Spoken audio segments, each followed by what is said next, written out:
the Supreme Court ruled in a shadow docket decision. And, there are people out there who keep saying this was a 6-3 decision. No. There's no decision. There's no opinion. This just happened in a shadow docket. There's no recorded votes. There's no recorded opinion. There is a dissent from Sotomayor, but there is no recorded opinion on any of this stuff. They gave no reasoning for why they did it. They just did it, all right? And this is a new feature of the John Roberts Court, which is so awesome, where they can just do whatever the hell they want to do and never explain it to anybody. All righty, welcome in. It's your favorite political podcast. It is Alabama Politics This Week with Josh Moon and David Person. How are you, Dave? Man, I am fired up. I am extremely upset about what is going on in this state, what the Supreme Court has opened the door to, even though as we get into our explanation, it's not a done deal yet, but certainly they have they've opened the door wide, and I'm fired up about it, man. I'm glad there's going to be a protest this weekend in Selma and Montgomery. I'm fired up, man. Yeah, I'll say it's very good, and we're going to get into it here and talk. But I was just saying initially, I was hoping that what has happened so far was going to anger people, was going to produce this voting registration push that seems to be happening, and I hope it happens all over the state. That the people who are angered, who are threatened, who rightfully who feel threatened, yes, and feel like they're trying to be diminished, their vote is trying to be diminished. I hope that they are. They get out there. I hope they get out there and register. I hope they get out there and vote. I hope that people pay for what they're trying to do, because it is an absolute. I asked it in a column today. Do the laws even matter anymore? Do the truth and everything, does that matter to anybody anymore? Because it doesn't seem like it does. Over the last week, it sure as hell doesn't seem like it does. But let me tell you about some folks first before we get into this. The folks at Wind Creek Entertainment who sponsor this fine program and keep us running, because it is Alabama Politics This Week, brought to you by Wind Creek Entertainment, and we really appreciate them for all that they do. And in having some conversations with some of those folks at PCI, supports Creek Indians. I know they feel the same way. They have an understanding of what it's like to be diminished, to be pushed aside, to be reduced, to have their. Right now, the Trump administration cannot tell you in some of their policies whether or not they even consider Native Americans to be, citizens of the country. So, it's nice to partner with people who share a lot of values. And listen, we're not talking about a bunch of liberals or anything else here or whatever. We're just talking, and we're not even talking about politics. We're just talking about basic human decency. And they're some of the most decent people that I have ever had the pleasure of working with, and I really do appreciate them for the things that they do and for how they handle business. And listen, you need to go see them. They run 3 great casino resorts in this state. Even if you're not into gambling, just go to the resorts for the other amenities. They have fantastic restaurants. They have fantastic spas. The resort style pools in Wetumpka and Atmore are fantastic. It really, and they have a lot of events all the time. So check them out online at windcreekentertainment.com. Book a stay with them. I'm telling you, you won't regret it, especially if you break up that beach trip and make everybody happy. All right. Yes, sir. Let's get into this. So here's where we are today. Monday, the Supreme Court, which, I want to say I guess it was a surprise, to a lot of people. And although I am reminded there was this skit on Saturday Night Live just after Trump's first election, which featured Dave Chappelle and Chris Rock, and they were in an apartment with a bunch of their white friends. And I their remember white that, friends yeah. are watching the election returns roll in. And there's no way America's going to vote for a racist like this. There's no way they would do that. And Chris Rock and Dave Chappelle are both like, I don't know, and so I kind of felt the same way after this Supreme Court decision where, all these people had been so adamant and they had been so worried. And I was like, no, there's no way these people are not going to do that. I mean, look what they just said in this opinion. There's no way they're going to come back. And so you foolish white man. Never underestimate the attempts to steal things away from minorities. And so that's exactly what happened. Now it seems as though there may be some reprieve, but on Monday, the Supreme Court ruled in a shadow docket decision. And, there are people out there who keep saying this was a 6-3 decision. No. There's no decision. There's no opinion. This just happened in a shadow docket. There's no recorded votes. There's no recorded opinion. There is a dissent from Sotomayor, but there is no recorded opinion on any of this stuff. They gave no reasoning for why they did it. They just did it. All right. And this is a new feature of the John Roberts Court, which is so awesome, where they can just do whatever in the hell they want to do and never explain it to anybody. And so they did it. Yeah. Yeah, and they did this thing and they don't explain it, and so here we are now. They vacated what was an injunction that was preventing the state of Alabama from using maps, which the courts had deemed, and the Supreme Court had also agreed, were illegal racial gerrymanders. And so now that allows them to go back to use those maps if they want to. And so, of course, Alabama's jumped right on that, and they're going to do it, and they're going to disrupt the elections, and they're going to do all of these things, despite the fact there are a number of laws that are in play here, not least of which is the fact that everybody has agreed that the maps that they're going to use are illegal racial gerrymanders, including the state of Alabama, who said, no, we're not going to use those. We're not going to try anymore. So now there is just real quick, there is the possibility now that the lower federal court is going to step back into this. It seems as though that's what's going to happen. And also there's going to be a state action as well, in this, because there's a state law at play here, that is supposed to, there's a constitutional amendment that was passed in 2022, that says you cannot pass any laws that affect an election within 6 months of that general election. And they just missed the deadline by about 5 days. So, it's, I don't know exactly where things are going to wind up. I am hesitant to be optimistic, but it did seem in that order that the federal court, the lower federal court, issued, that they are going to do something. And this is the same court that has ruled multiple times that those maps that they're trying to use are illegal racial gerrymanders, to the point where they actually threatened the state to return them to pre-clearance days, where Alabama, because they were so angry with the state of Alabama and their lawmakers, the Republican lawmakers, that they were very angry that they didn't come back in and redraw the maps as ordered. And so I think it's important. I think it's important to highlight that because again, a lot of people think this is a done deal. It's not a done deal, but it certainly is very, very close. Now, let me ask you this, because I will confess I'm not sure about this. This 3-judge panel, this Northern Alabama District Federal Court, if I'm not mistaken, this is a panel of judges who are Republican judges. Am I mistaken on that? Anna Manasco was appointed by Trump, and Terry Moore was appointed by Trump. So those are two of the three. The third one, and I'm drawing a blank on his name, was appointed by Bill Clinton.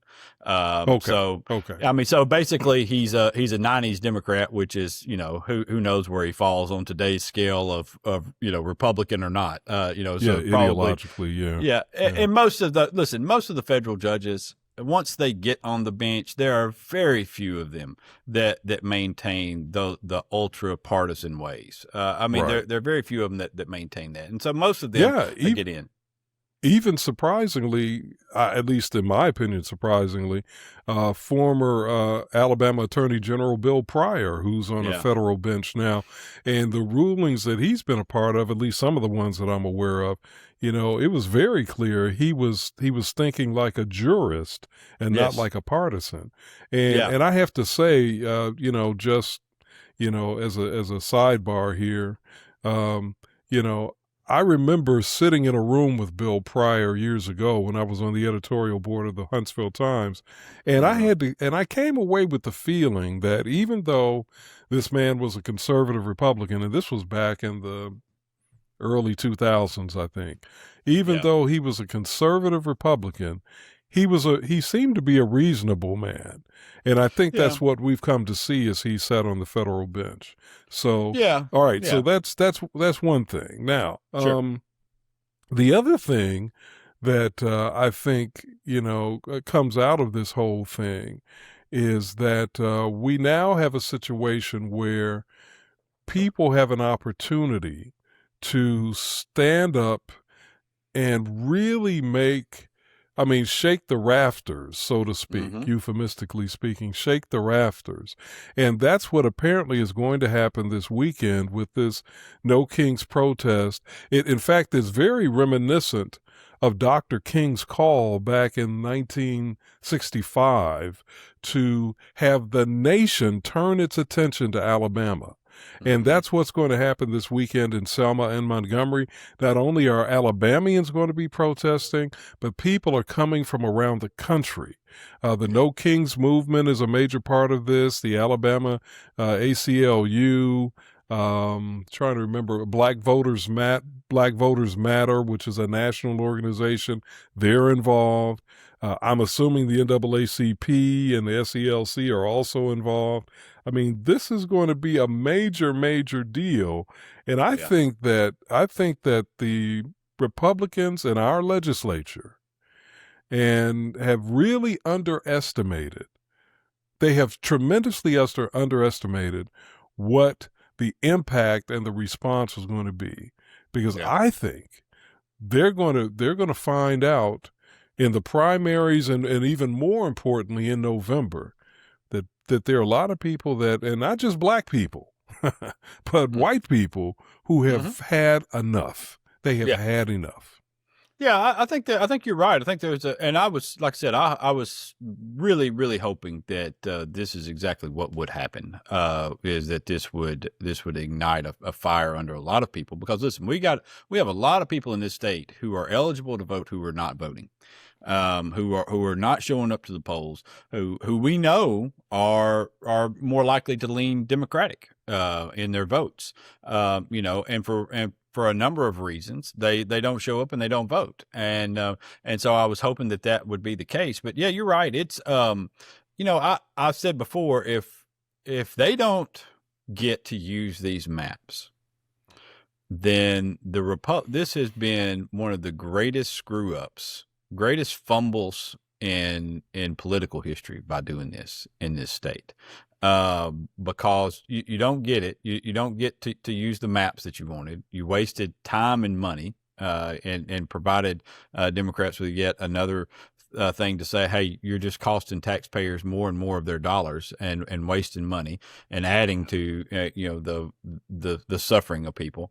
And then on top of that, you ignite this voter registration drive that seems to be taking place, and all of a sudden you've got an even worse case scenario than what you had before, and it was already fairly bad for Republicans, and getting worse as long as that dipshit's in the White House that continues to do just insane things, and talk about how he's not worried about the American economy or affordability, not one little bit. Well, great, good for you, brother. Good for you. Can you believe that?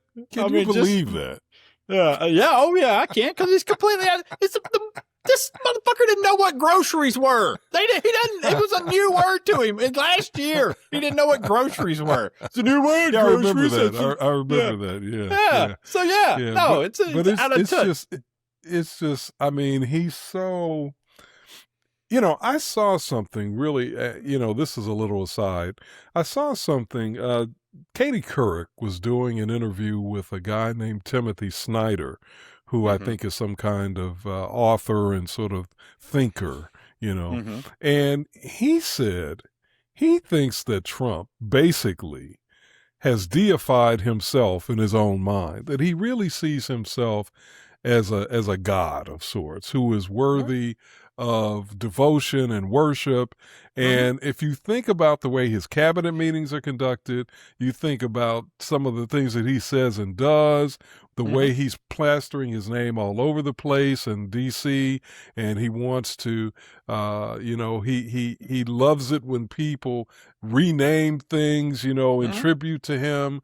It really makes a lot of sense, this theory that Timothy Snyder has. And I'm bringing this up because that's the only way that a person could say something like that they don't care, don't think about, the plight of the people that they have been elected to serve because of their own agenda. That's very much like, one of the mythological Greek or Roman gods that, we all grew up learning about.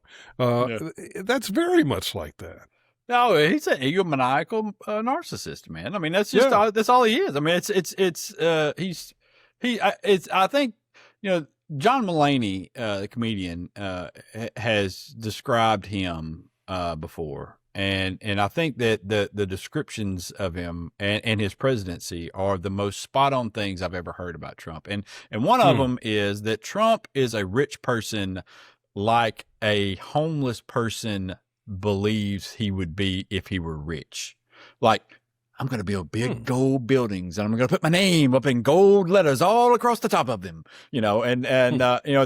that's how Trump is this person. And then his presidency has been like a horse in a hospital. Okay. You've never seen a horse in a hospital. We don't know exactly what to do with the horse in the hospital. We know it's probably not good, but we have to keep learning what the horse is doing every single day in the hospital. But yeah, did you hear about that horse loose in the hospital? Guess what the horse did today?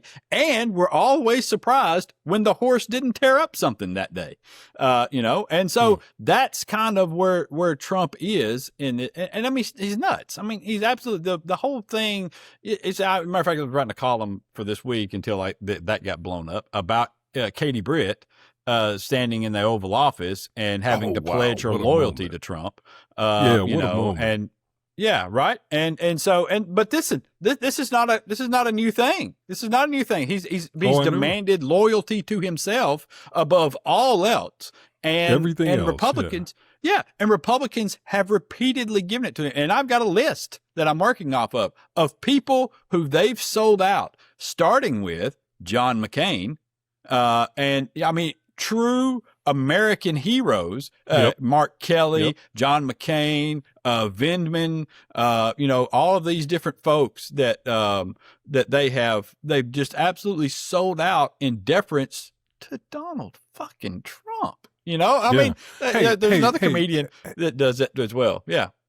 Hey, let me ask you, because you've been around Katie Britt, you know her, I think, to some degree. I don't know her at all.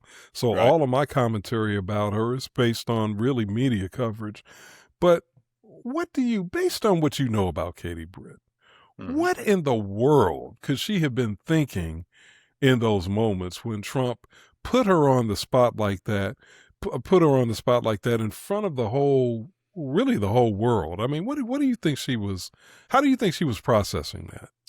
I think it has been like everything else with so many Republicans, which is, let me just save myself, in this moment.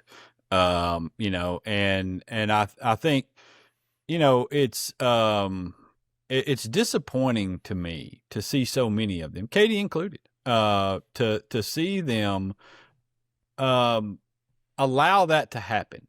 Allow themselves to be pushed into this corner of, I have to be loyal to this guy. I have to say, oh no, Mr. President, I would never go against you, and to listen to this imbecile threaten me and stand here and take it like this. And it is, honestly, it's a bullying thing. It really is a bullying thing no that he question. does. Yeah. He's got the power in that especially in that office at that moment.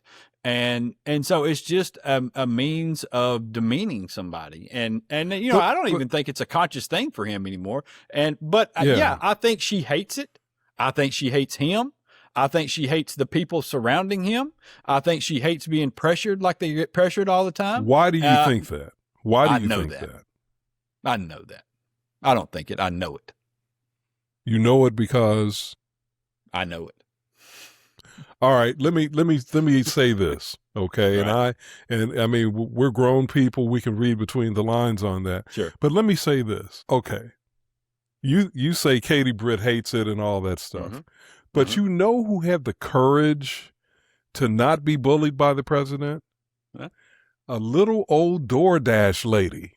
Yeah. When she brought him the McDonald's that he had ordered.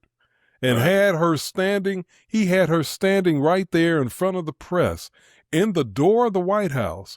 And that little old DoorDash lady had the courage to not be bent over by the president. Excuse my graphic, allusion there, but I think it's fair to use.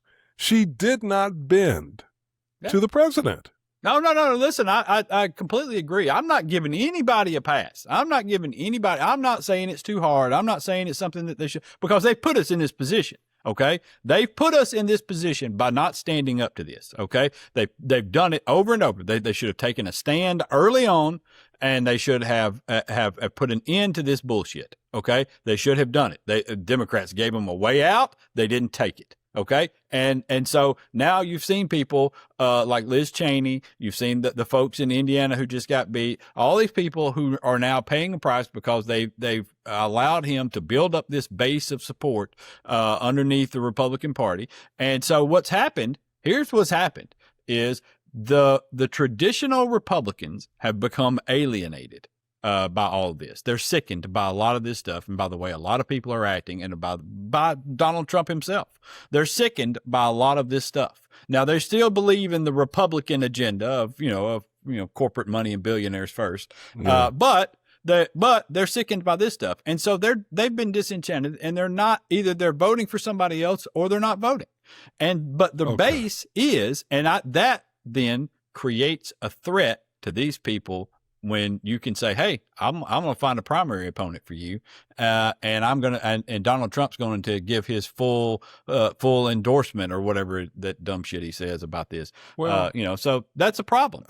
I hear what you're saying, but I'm going to say this final thing and then I'll get off of it. In my mind, Katie Britt has been reelected, right? She's got another, 4 years? 3 years? I don't know. I don't think she's been reelected. I mean, she hasn't been reelected? I thought she was elected in 24, right? 22 or 24? Was it 24?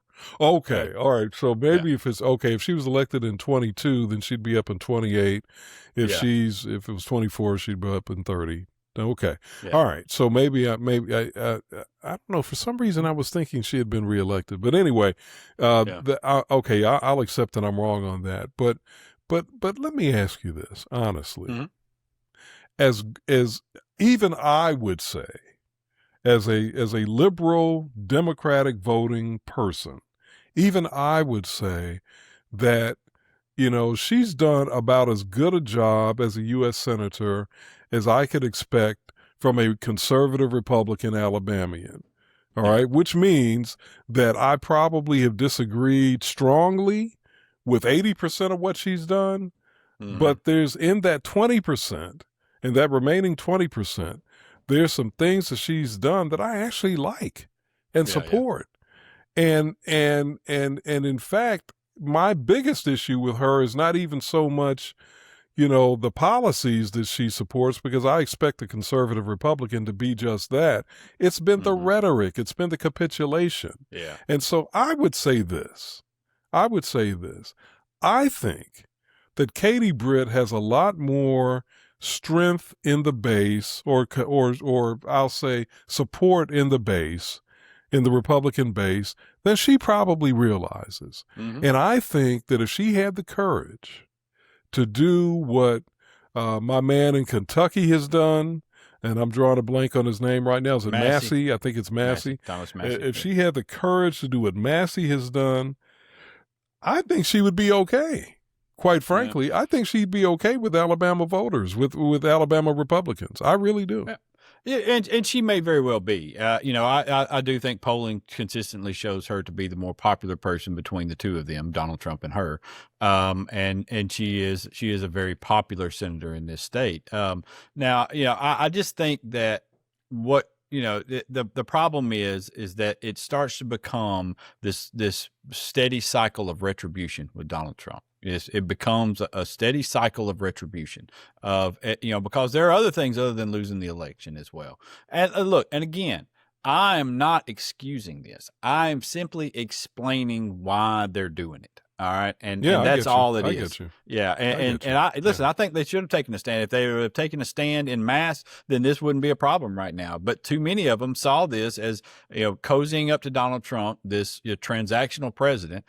They saw it as a means to further their own political careers. And that's exactly what they've done at the expense of the country, at the expense of laws, at the expense of everybody. Now, because everybody's suffering because of this maniac. And the team of morons that he's put in place. And, and so I just wish that, what has happened in this state, will ignite a lot of voting rights folks to get out there with the registration, and it will maintain that fire through November, and we can vote out so many of these people who have allowed this to take place. One quick thing. I know we're transitioning out. I'm just going to bring up what the old folks used to say. Sometimes, they used to say that the Katie Britt doing what she's done, and not just her, but others, they're making a deal with the devil. And when you make a deal with the devil, you're always going to end up in hell. Yeah. Yeah. That is true. That is absolutely true. All right. We're going to slide out. We got a good one, coming up. We got Representative Shomari Figures. So, we'll be back in a minute. It's Alabama Politics This Week. Back in a moment.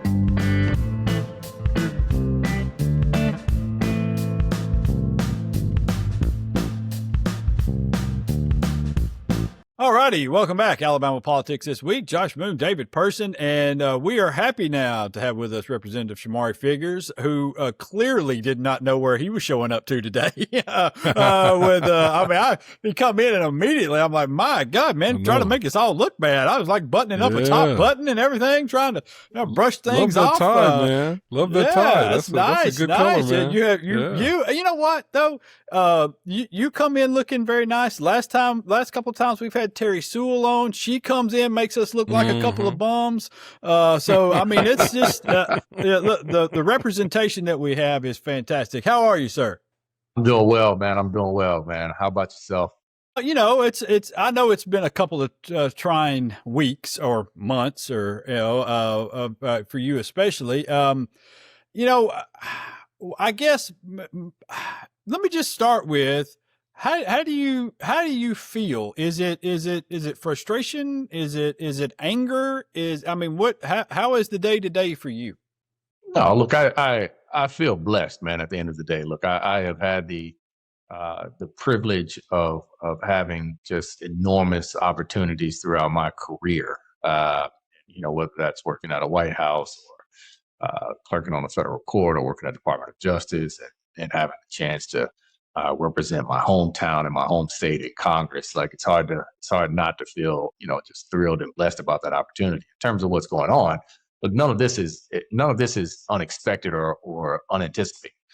We've never not known the risks associated. Even going back, when I decided to get in the race, we always knew that this was a possibility. We always knew that this was certainly part of the plan. We always knew that the case was ongoing, that the efforts would continue to, gain steam, and that Republicans would not let up in the case. Now, even the case right now being remanded back to the lower court, that was something we fully expected, and something that's actually normal in the course of Supreme Court litigation, where you have the Supreme Court address an issue that's pending in another case.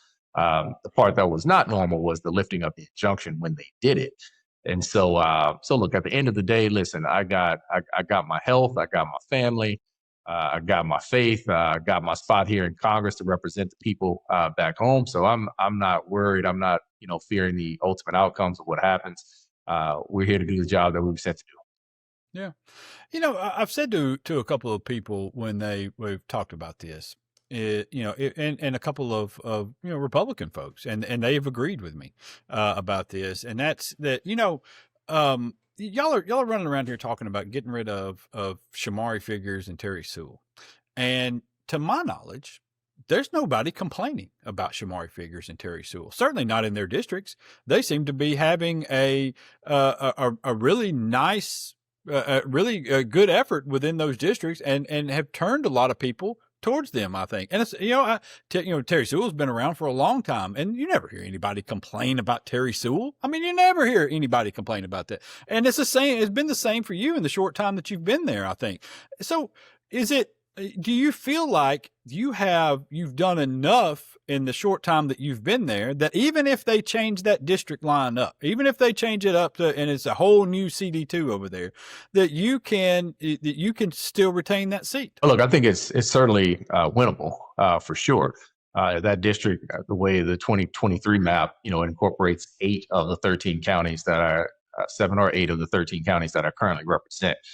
So I do have a lot of face time, a lot of deliverables, a lot of things that we can point to, even in that district. It certainly adds to it, 5 traditionally conservative counties that were not in it. But these are also, counties that are very relevant to the work that I do on the ag committee. It's a lot of farmers down there, a lot of farmers that have been screwed over by the policies of this administration. It's a lot of rural hospitals down there that are struggling too. There's a lot that have closed. In fact, I just read one, I think, that just recently went into bankruptcy over that way. So this is a, if we're forced to run in that race, and that's a decision that we make. I mean, the issues are the issues, right? This administration, like, you go ask farmers down in that part of the state, how you feeling these days? How did those tariffs affect you, right? How are the input costs treating you? How are these fuel prices helping you? They're not, right? How's Donald Trump treating your rural hospitals? These are things that, I think people care about. And at the end of the day, when you localize them, right, I think part of the reason that you don't hear a lot of complaints about me is because I don't approach this job, with going on, how do you get on national TV? We've been on national television a lot, obviously, in response to this, these Supreme Court rulings and the redistricting efforts, but typically you don't see me there. You see me on local news because, begin everything that comes across our office with a very simple question: how does this impact the district? And that's where we begin every analysis. That's where we end every analysis. We're in every single county at least at a minimum once every 2 to 3 months. We're showing up, we're meeting with people we agree with, people we disagree with. People come into my office from in my district and from outside of my district because they know if nothing else about me, I'm going to tell you exactly how I feel about an issue, but I'm also going to try to help. And if we disagree, I will still work with you to try to figure out an area of agreement where we can still try to help. So, I think, that's what I learned from my mother, right? That's how I was raised in that context. And that's how what we try to put to best practice here in my office. Yeah. Congressman, I love, first of all, let me just say, I really love the optimism and the positivity that I'm hearing from you today. You don't seem at all affected by what's going on. You seem like you're laser focused on doing your job, and I really respect and appreciate that. My feeling is that this could potentially, what the Supreme Court has done, I think, on behalf of Donald Trump and the Republican Party, is going to backfire, or at least has the potential to backfire, in that it has, I think, ignited not just, they haven't just lit a match. I think they've ignited a forest fire of resolve and response from people. Do you have that same sense? Absolutely. And I also don't want to let my general disposition mask the fact that, I am certainly very energized and have my own very strong feelings about the process, about how we got here, about the breakdown in norms, about the step away from precedent that we're seeing at the Supreme Court level, and about just the unfair, what I view as unfair abuses of power at the federal and at the state level, to go to a place where you hear Republicans saying, "Oh, we want to draw out every single Democrat in the state." Right, to say that we want to go back to the same types of maps that we had in the 40s, 50s, 60s, and 70s, which if you look at pictures of those congressional delegations, they all look like the same person. They all look alike. Black people had no opportunity, no legitimate opportunity. And this whole thing from the beginning, it was not about creating a black district. It was not about creating a guarantee or a promise or a fixed result. It was about creating a legitimate opportunity, for a significant segment of the population. That's all it was ever about. And that's what it is. People think my district is a quote unquote a black seat. It's not. It's 47% black, 47. My district is not north of 50% black. And so at the end of the day, we represent everybody, right? And we got votes for black people, white people, Hispanic people, Asian Americans. But at the end of the day, here in America, you're promised not just a vote, not just the physical ability to be able to walk into a ballot box and push a button.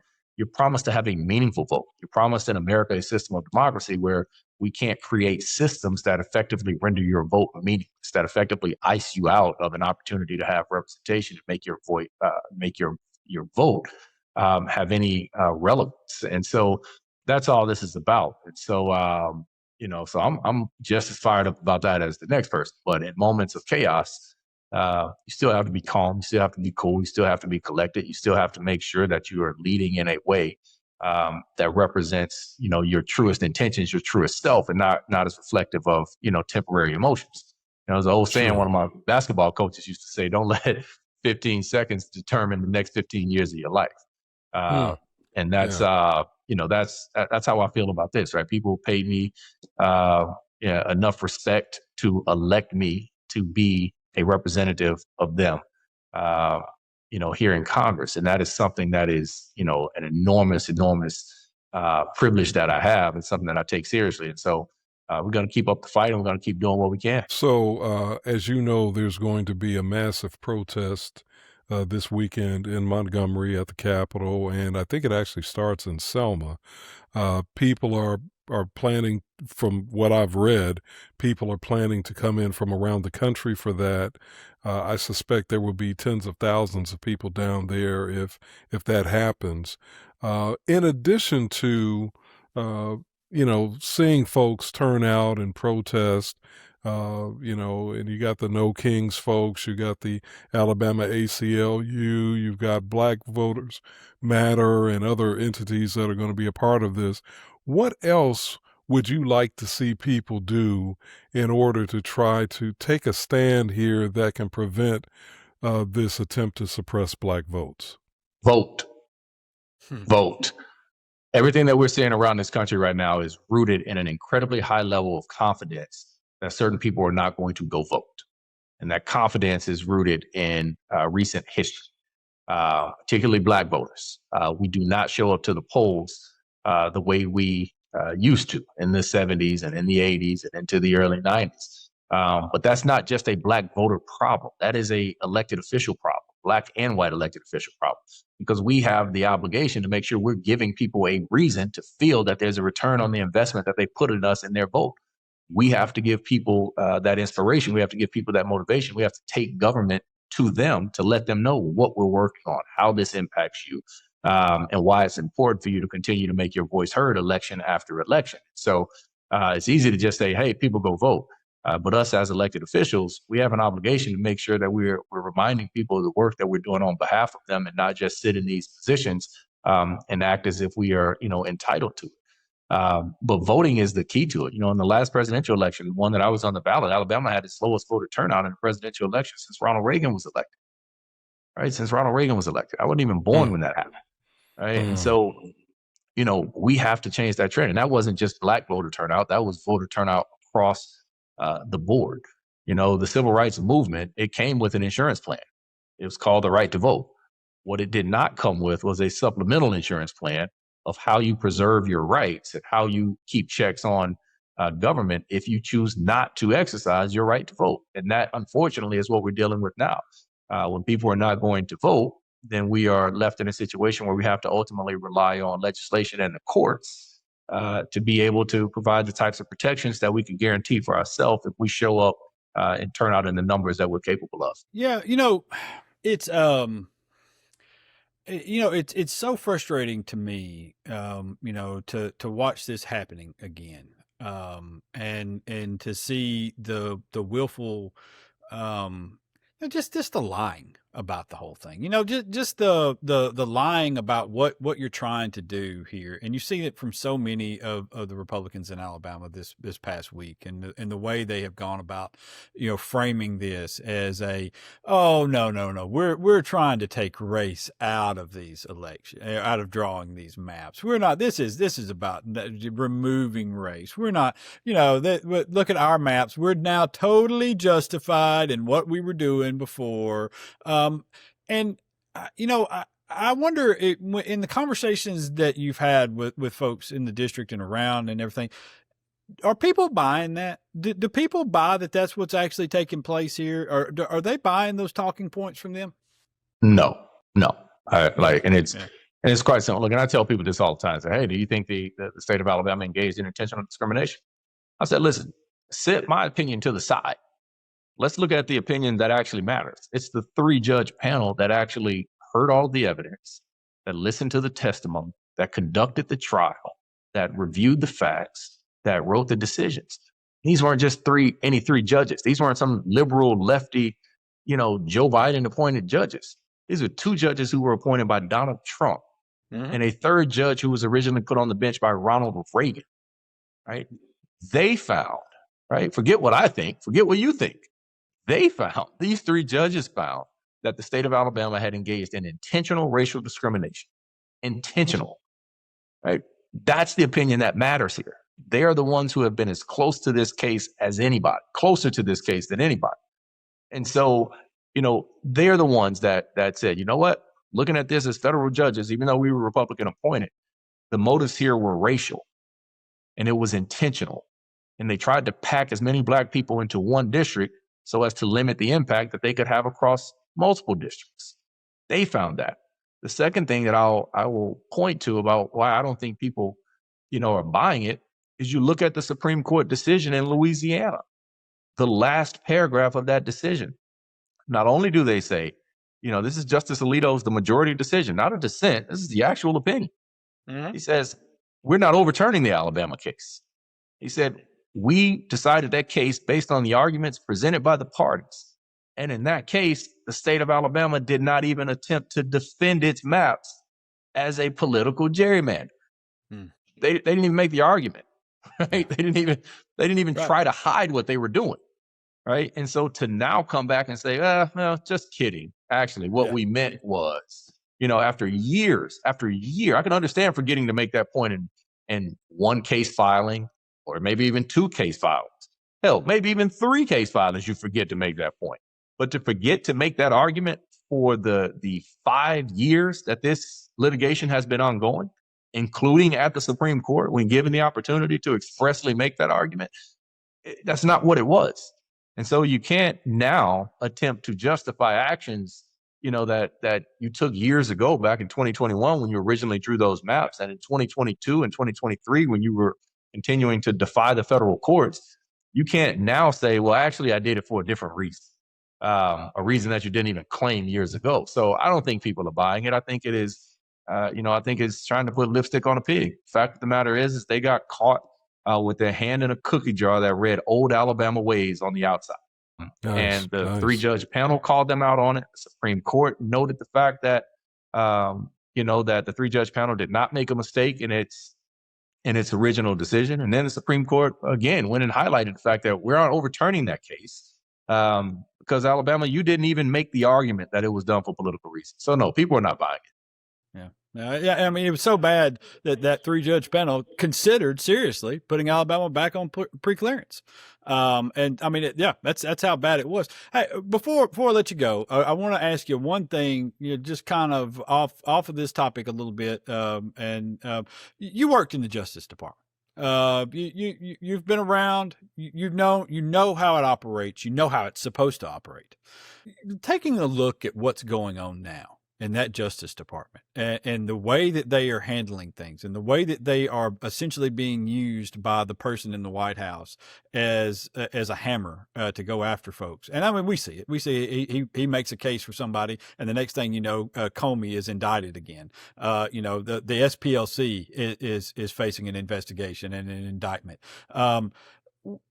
How outside of the norm is that for folks? I mean, considering the way it's always worked, Republican, Democrat administrations previously, how outside of the norm are they currently operating? I mean, it would be the equivalent, I think, of having somebody root for Alabama every single weekend for 20 years and then pull for Auburn against Alabama.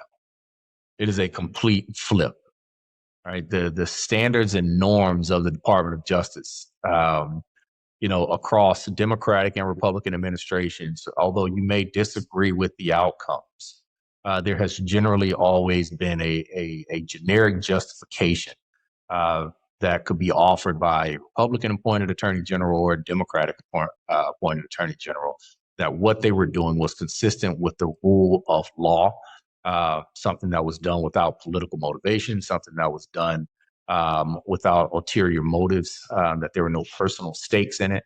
And most importantly, something that was done with pure, unfettered independence. Apologies for the bell you may be hearing here. It's fine. But done with independence, meaning that you were not being influenced by the White House. You're not being influenced by a political party. You're not being influenced by associates or friends of the president. You're not being influenced by any political reasoning. You're being influenced solely by the facts and by the law. And that is something that has persisted across, the Justice Department, since its inception for the most part. That is all but gone at this point. And when you have a situation where you have the law enforcement arm of the United States government that is politicized, that is personalized. I mean, there was a time where the idea of having a president's personal defense attorney, lead the Justice Department was a non-starter. Right? Right. Nobody would be okay with that, Democrat or Republican. And, what I always tell my Republican colleagues over here is it's a very simple standard. The standard is, I call it the would you be okay standard. And what I mean by that is, if Barack Obama was the president and did the exact same thing, would you be okay with that? Joe Biden was the president and did the exact same thing. Would you be okay with that? And they know the answer is no. And so having this sort of standard of it's, right is okay as long as it's my guy wrong is okay as long as it's my guy that's doing it. Mm-hmm. That is beyond a slippery slope. That's not a slope at all. That's a cliff. That is a cliff that we fall off. You fall off of right into the pits of just, a non-democracy, the pits of an autocracy, of a dictatorship. It is something like it is deeply concerning. It is deeply concerning with ignoring general principles and standards and the rule of law. And it's something that filters down. It filters down. We're even seeing it right now in the Alabama, in Alabama, right? This is an extension of this logic. State of Alabama, just 3-4 years ago, passed a constitutional amendment that was led by a supermajority of Republicans in the state legislature.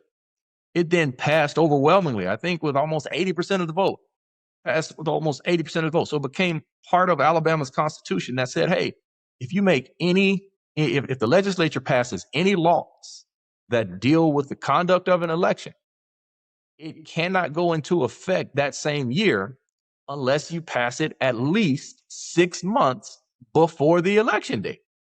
Mm-hmm. We just came out of a special session where they literally just passed a law that will, influence the conduct of an election. It influences when the election will be.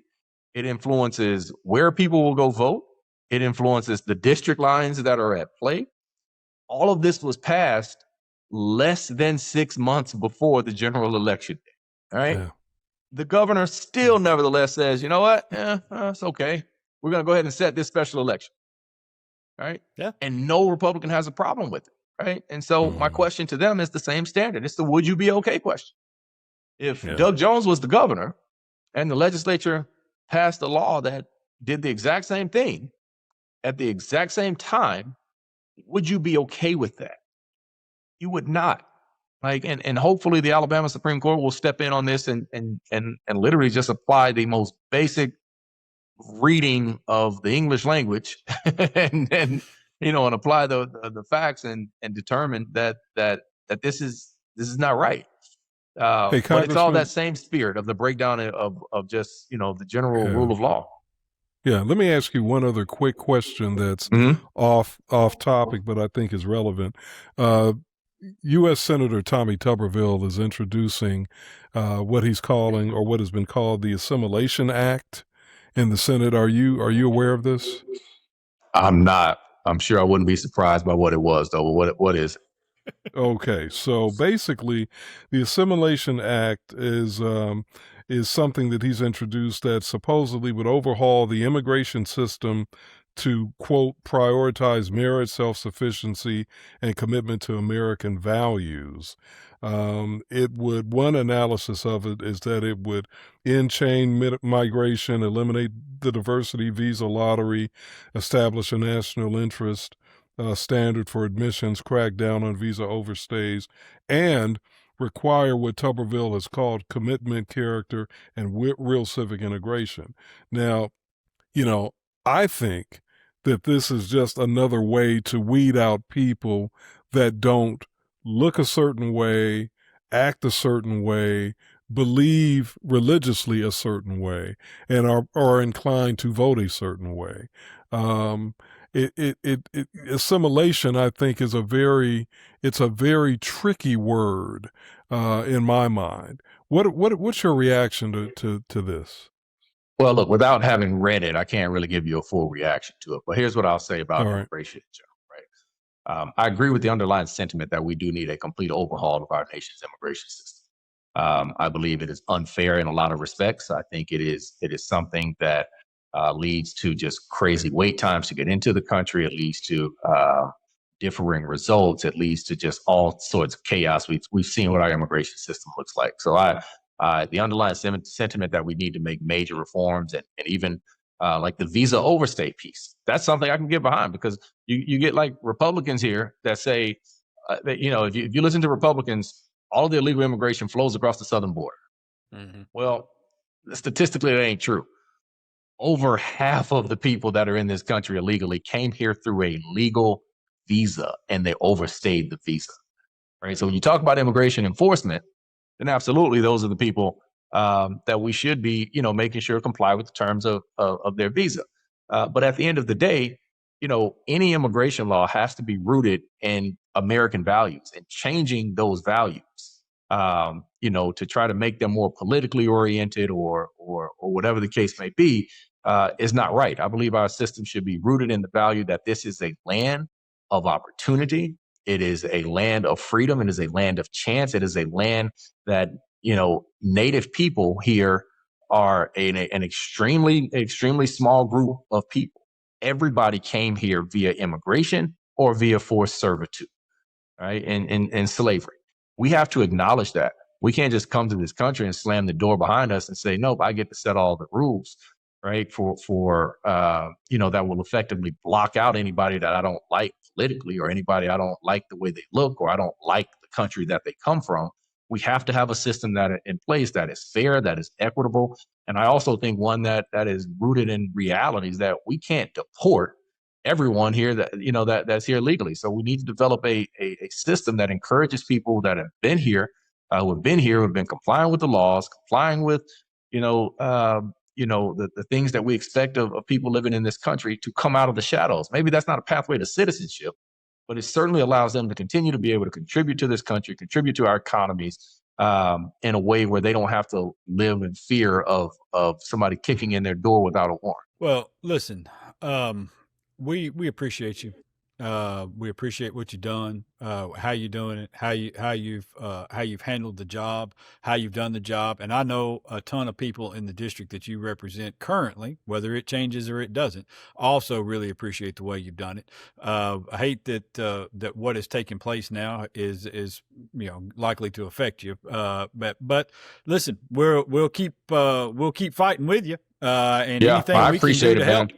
Yeah, anything we can do to help, we're happy to do it. And listen, keep it up, and we're always around. We thank you so much for spending some time with us. So, Well, I appreciate it, man. Thank you, Congressman. I got several calls. I got calls from at least 6 Republican state legislators last week after the votes in the House, saying that essentially that they know that what they were doing is wrong, but they couldn't step out on it. Right? Yeah. I don't know whether you take that as a compliment or you take that as a as a slap in the face. But at the end of the day, I think it's reflective of how we approach this job and the job we try to do on behalf of everybody, man. So I appreciate you for bringing transparency and true journalism, to the state of Alabama, man. I appreciate it. Absolutely. Thank you. Representative Shomari Figures, he is fantastic. And I think he's got a shot to retain that thing no matter how you draw the maps, because people like the job that he's done because he's worked for everybody. All right, we're going to slide out. We'll come back in just a minute. Thank you, man. Wrap this thing up. It's Alabama Politics This Week. Back in a moment.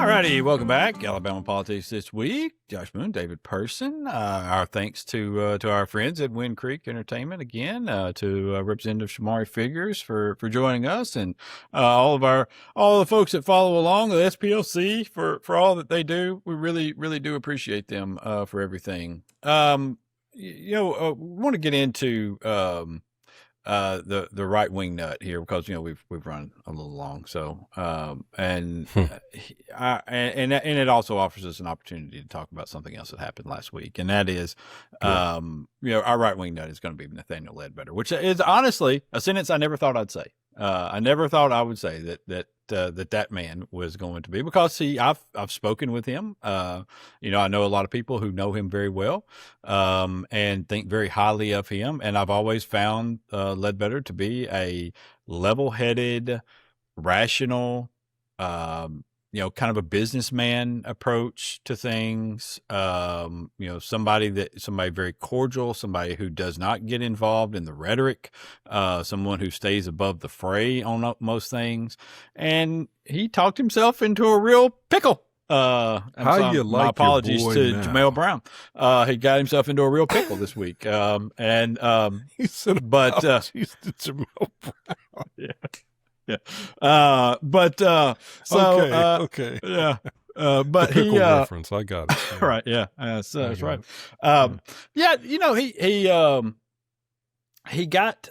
He was talking about the 14th Amendment in the press conference, and he said twice in the press conference following the special session that they ran, that they are, if we could get the 14th Amendment 14 overturned.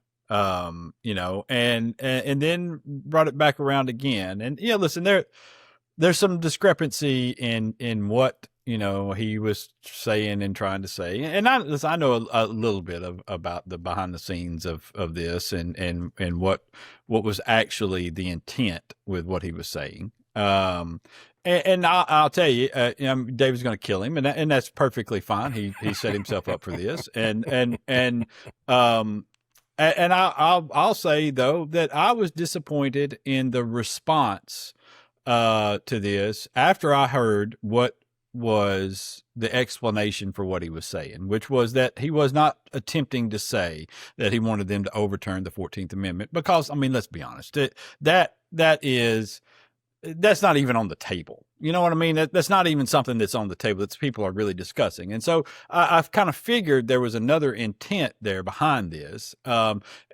what he was talking about was, in Alabama's case specifically, there were two components to this. There's the Voting Rights Act component, and there's the 14th Amendment component that played into the decision of the federal courts and the Supreme Court. And he was talking about overturning that portion of the Alabama decision dealing with the 14th Amendment. That's what he was trying to convey. He didn't do it very well, but my problem is when he got, people went crazy and was like, hey, you want to overturn the 14th Amendment, which is rightfully, the response from people because of what had just took place for the whole week. Okay. And so the response should have been, oh, I misspoke. I apologize. Of course, I didn't mean to overturn the 14th Amendment. Of course, that was never my intent to do that. I apologize for anybody that I might have offended by saying that. Let me just restate what I was attempting to say. And here's what the intent was. And I'm sorry that I did this. Instead, because nobody is wrong anymore, ever. Okay. Nobody can ever say, I apologize for making a bad statement. Well, except Democrats, of course, they can do that. But now in the Republican Party, you can never say you were wrong anymore. It's always got to be a fight, to prove that you were right, but it was those people who heard you wrong. And it's just, it's the most gaslighting nonsense I've ever heard in my life, where he says, no, the media, this is why people don't trust the media. Dude, come on, man. The media gave you an opportunity to clean that up, and you still didn't really clean it up. That to me is the worst part of the whole thing here. It's okay. Everybody makes mistakes. Everybody gets in front of a camera from time to time and says something. God knows I have. Have y'all watched our podcast? Yeah. God knows I've done it. But at least own up to it and say, hey, I shouldn't have said that way. I didn't mean, especially when you didn't mean it. You did not mean, you genuinely didn't mean it. Just say it. People will believe you and everybody will move on and it won't be a thing anymore. So you have said that he didn't mean it. What I'd like to know, and of course he's not here for me to ask him, but because you've talked to his camp, I'm going to ask you. I've got the 14th Amendment in front of me. What section of the 14th Amendment was he trying to apply, or was he trying to address? No, he was. That's what I'm saying. He was not talking about the 14th Amendment. He was talking about it because in Alabama's case, in this redistricting case, he was saying that there are two components to it. All right, there's the voting rights component and there's the 14th Amendment component, in which they have deemed Alabama's the voting maps that the Republicans put out. They had deemed them to be illegal, right? And so what he was trying to say is they wanted to overturn that portion of their case, the one dealing with the 14th Amendment. That's what he was talking about. Not overturning the 14th Amendment itself or some portion of it. He wanted to overturn that portion of the Alabama case. Okay. Well, I don't know. It's still not connecting for me. I'm just going to go with what he said. And based on what he said, not only did he sound like a bigot, but the fact that he doubled down, in my mind, you're doubling down. If you're not making a corrective statement, you're doubling down. It makes you sound even more like a bigot. Here's what Section 1 of the 14th Amendment says. All persons born or naturalized in the United States, and I'm going to do a rough paraphrase here, are citizens of the United States and of the state wherein they reside. No state shall make or enforce any law which shall abridge the privileges or immunities of citizens of the United States. What's wrong with that? Nothing. That's a good statement. Nor shall any state deprive any person of life, liberty, or property without due process. Again, we value due process. Sure. Nor deny to any person within its jurisdiction the equal protection of the law. The 14th Amendment is essential to the very values and to the very backbone of what it means to be a citizen in this country. So for him to say that really makes me wonder what is he talking about? Well, Again, like I said, I think you're right. I think when you say that like that, you have a responsibility to come back and clean it up. You've got a responsibility to come back and clean that up if that's not what you meant.